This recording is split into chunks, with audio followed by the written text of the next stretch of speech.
Hi అండి, welcome back to our channel అమ్మ చేతి ప్రేమ. ఈరోజు మన ఛానల్లో ఇంట్లో పిండ్లేమీ లేనప్పుడు అప్పటికప్పుడు తయారు చేసుకోగలిగే చాలా టేస్టీగా ఉండే బ్రేక్ఫాస్ట్ రెసిపీతో మీకు షేర్ చేస్తున్నాను.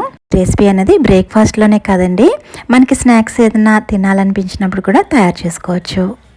ఈ రెసిపీ కోసం బౌల్లోకి 1 కప్పు వరకు అటుకులను వేసుకోవాలి. ఈ అటుకుల్ని 2-3 సార్లు శుభ్రంగా వాష్ చేసుకోవాలి. చూడండి, నేను ఇక్కడ 2 సార్లు వాష్ చేసిన తర్వాత ఇక్కడ చూపిస్తున్నాను. ఇప్పుడు దీంట్లోకి 2-3 టేబుల్ స్పూన్ల వరకు వాటర్ ఇలా చిలకరించి ఈ అటుకుల్ని 5 నిమిషాల పాటు నానబెట్టుకోవాలి. ఇలా వాటర్ చిలకరించాక వాటర్ అనేది అంతా స్ప్రెడ్ అయ్యేటట్లు ఇలా కలుపుకొని ఇప్పుడు మూత పెట్టి 5-10 నిమిషాల పాటు వీటిని నానబెట్టుకుందాం. నేను ఇక్కడ 5 నిమిషాల తర్వాత అయితే ఇప్పుడు చూపిస్తున్నాను. చూడండి, మనం వేసిన వాటర్ చక్కగా అటుకులు పీల్చుకుని ఇలా పొడి పొడిలాడుతూ తయారవుతాయి.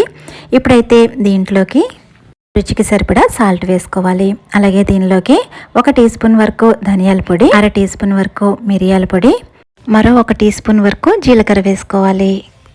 ఇవి వేసుకున్న తర్వాత ఇప్పుడు దీనిలోకి చిన్నగా కట్ చేసుకున్న పచ్చిమిర్చిని 1 వేసుకోవాలి. అలాగే 1 టీ స్పూన్ వరకు చిన్నగా తరుక్కున్న అల్లం ముక్కలు, అలాగే 2-3 టేబుల్ స్పూన్ల వరకు చిన్నగా కట్ చేసుకున్న క్యాప్సికమ్ ముక్కల్ని వేసుకోవాలి. ఈ క్యాప్సికమ్ ప్లేస్లో మనం క్యారెట్ కూడా వేసుకోవచ్చు. అలాగే చిన్న టమోటాను కూడా చిన్న ముక్కలుగా కట్ చేసి వేసుకోవాలి. చిన్నగా కట్ చేసుకున్న 1 మీడియం సైజు ఉల్లిపాయలను కూడా దీనిలోకి వేసుకోవాలి. ఇప్పుడు దీనిలోకి 2-3 టేబుల్ స్పూన్ల వరకు కొత్తిమీర, అలాగే 1 టీ స్పూన్ వరకు పుదీనా కూడా ఇలా చిన్నగా కట్ చేసి వేసుకోవాలి. దీంట్లోకి మెంతి ఆకు వేసుకున్నా కూడా చాలా బాగుంటుంది. ఇప్పుడు ఇవన్నీ కూడా బాగా మిక్స్ అయ్యేటట్లు ఒకసారి బాగా కలుపుకోవాలి. ఇలా బాగా కలుపుకున్న తర్వాత దీనిలోకి 1 మీడియం సైజ్ పొటాటోను ఇలా తురుముకుని వేసుకోవాలి. పొటాటోని 2-3 సార్లు వాష్ చేసుకుని స్ట్రాచ్ అంతా పోయిన తర్వాత ఈ విధంగా వేసుకోవాలి. పొటాటోని నేను ఇక్కడ బాయిల్ ఏమీ చేయలేదండి, పచ్చి పొటాటోనే ఈ విధంగా తురుముకుని వేసుకున్నాను. ఇదంతా కూడా బాగా మిక్స్ అయ్యేటట్లు మరొకసారి కలుపుకోవాలి. చూడండి, ఈ విధంగా బాగా కలుపుకున్న తర్వాత ఇప్పుడు దీనిలోకి 2-3 టేబుల్ స్పూన్ల వరకు బియ్య పిండిని వేసుకోవాలి. బియ్య పిండిలా వేసుకున్న తర్వాత మళ్ళీ ఇంకొకసారి ఇదంతా కూడా బాగా మిక్స్ అయ్యేటట్లు ఈ విధంగా కలుపుకోవాలి.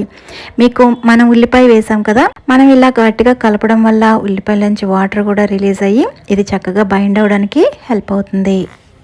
చూడండి, ఈ విధంగా చక్కగా కలుపుకున్న తర్వాత చెయ్యి ఒకసారి వాష్ చేసేసుకుని ఇప్పుడు చేతికి కొంచెం ఆయిల్ అప్లై చేసుకుని మనం కలుపుకున్న ఈ బ్యాటర్లోంచి చిన్న పిండి ముద్దని ఈ విధంగా బాల్ సైజులో తీసుకోవాలి.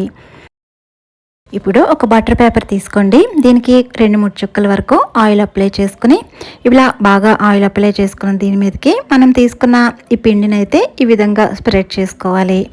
మనకి కావాల్సిన సైజులో దీన్ని అయితే ఈ విధంగా స్ప్రెడ్ చేసుకోవాలండి. కాకపోతే బాగా పల్చగా ఉండేటట్లు స్ప్రెడ్ చేసుకుంటే లోపల పిండి కింద ఉండిపోకుండా చక్కగా అన్ని వైపులా కూడా క్రిస్పీగా వేగుతుంది. చూడండి, ఈ విధంగా చక్కగా స్ప్రెడ్ చేసుకున్న దీన్ని అయితే ఇప్పుడు 2 వైపులా కూడా క్రిస్పీగా వచ్చేటట్లు ఈ విధంగా కాల్చుకోవాలి. నేను ఇక్కడ ఆల్రెడీ తావాని స్టవ్ మీద పెట్టి మీడియం హీట్లో వేడి చేశానండి. దీని మీద అయితే ఈ విధంగా బటర్ పేపర్తో సహా వేసి మెల్లగా అయితే బటర్ పేపర్ తీసి దీన్ని 2 వైపులా కూడా 2-3 చుక్కల ఆయిల్ వేసుకుంటూ క్రిస్పీగా అయ్యేటట్లు కాల్చుకోవాలి.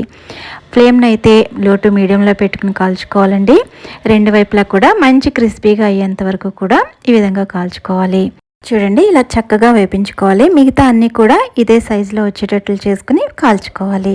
ఈ బ్రేక్ఫాస్ట్ రెసిపీ అయితే మనం పల్లి చట్నీతో సర్వ్ చేసుకోవచ్చు. చిన్నపిల్లలు అయితే దీన్ని సాస్తో తినడానికి ఎక్కువగా ఇష్టపడతారండి. చాలా అంటే చాలా టేస్టీగా, అలాగే మనకి ఇందులో మైదా వేయలేదు కాబట్టి, అలాగే డీప్ ఫ్రై కాదు కాబట్టి చాలా హెల్దీ రెసిపీ. మీరందరూ కూడా తప్పకుండా ట్రై చేయండి. అలాగే మీకు ఎలా వచ్చిందో నాతో షేర్ చేయండి. మరిన్ని ఇంట్రెస్టింగ్ రెసిపీస్ కోసం మన ఛానల్ని ఫాలో చేయండి. వీడియో నచ్చితే లైక్ చేసి సబ్స్క్రైబ్ చేసుకోవడం మర్చిపోవద్దు. Thank you for watching.